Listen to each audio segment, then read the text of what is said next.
আমরা বাবুজি পাইছি, একের বাবুজি এগুলো আমগো না আমি বাধা হয়ে যেতেছে আর এগুলো কার এগুলো বাইরে শেষ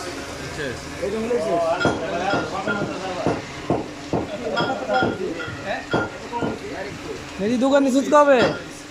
দোকান কবে থেকে দিছ? ভাই আজকে থেকে ভাই এই ঈদের পরে আমার জীবনের মোড় ঘুরে যাবে।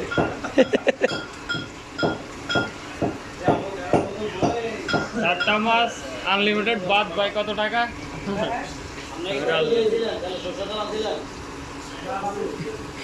এটা কি তোমার মালিক?